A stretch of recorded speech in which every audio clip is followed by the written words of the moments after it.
বালু পাথর উত্তোলন সিলেটের সীমান্তবর্তী এলাকার বিপুল সংখ্যক মানুষের কর্মসংস্থানের একমাত্র ক্ষেত্র।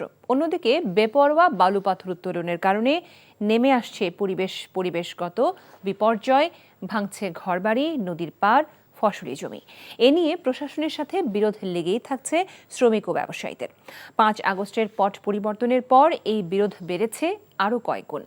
সিলেট থেকে সজল ছত্রের প্রতিবেদন, ক্যামেরায় ছিলেন আনিস রহমান। সিলেটের প্রায় সব পর্যটন স্পটই সরকারি তালিকাভুক্ত পাথর কোয়ারি। এসব এলাকার নদী থেকে পাথর উত্তোলন করে জীবিকা নির্বাহ করেন বিপুল সংখ্যক শ্রমিক। তবে ২০০৫ সালের পর থেকে শ্রমিকেরা জিম্মি হয়ে পড়েন পাথর ব্যবসায়ীদের কাছে। শুরু হয় ভারী যন্ত্র দিয়ে গভীর গর্ত করে পাথর উত্তোলন। ব্যাপকভাবে নদী, টিলা, ঘরবাড়ি ও কৃষিজমির ক্ষতির সাথে ঝুঁকিপূর্ণভাবে বালু ও পাথর উত্তোলন করতে গিয়ে প্রাণ হারান ২ শতাধিক শ্রমিক।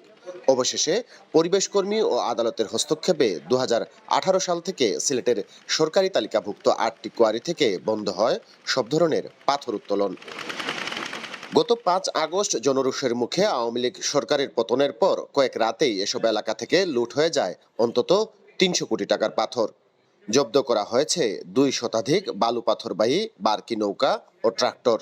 তবে গোয়াইনঘাট ও কোম্পানিগঞ্জ থানার এসব মামলার বেশিরভাগ অভিযুক্তই বলছেন মামলা হয়েছে ঢালাওভাবে, খোঁজখবর না নিয়েই।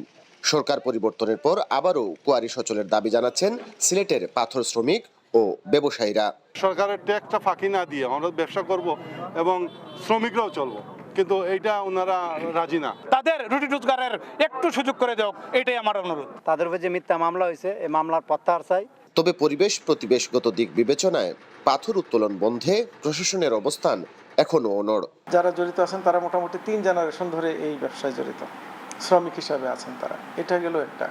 আর এর উপরে ধাপে যারা আছে তারা আসলে বিনিয়োগকারী, তারা বিনিয়োগ করে তাদের কাছ থেকে কিনে একটা লাভ হয়।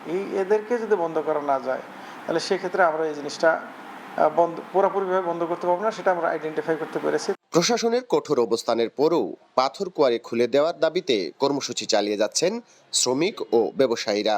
তাদের দাবি, পাথর উত্তোলন বন্ধ থাকায় সরকার হারাচ্ছে রাজস্ব, বিকল্প কর্মসংস্থান না থাকায় মানবেতর জীবন কাটাচ্ছেন হাজার হাজার শ্রমিক পরিবার।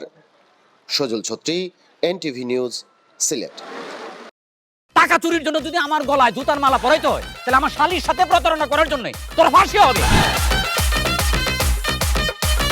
দুলা ভাই, আপনার তো ঘর জামাই বইলা একটা পরিচয় আছে, আমার তো তাও নাই।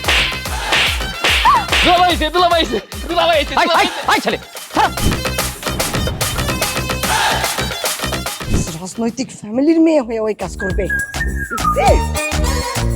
যারে পাবো আরে পিটাবো, রক্তের নেশায় ধরছে, রক্তের নেশায়, কাঁচা রক্তের নেশায় ধরছে। তোমার এই পলিটিক্স আমার বাম পকেটে থাকে। পাথরের বউরে ঝামেলা পাকাই। এই বেটাই, আমি তখন বিয়ে করিনি। দুইটার আমি গুলি করে মারু। মাসুদরা কোনোদিন ভালো হয় না। আপনার পোশাক এসে দেখে কিন্তু আপনার তালুকদার বংশের লোক মনে হয় না আব্বা, আপনার মনে হয় যে আপনি ফকির বংশের লোক।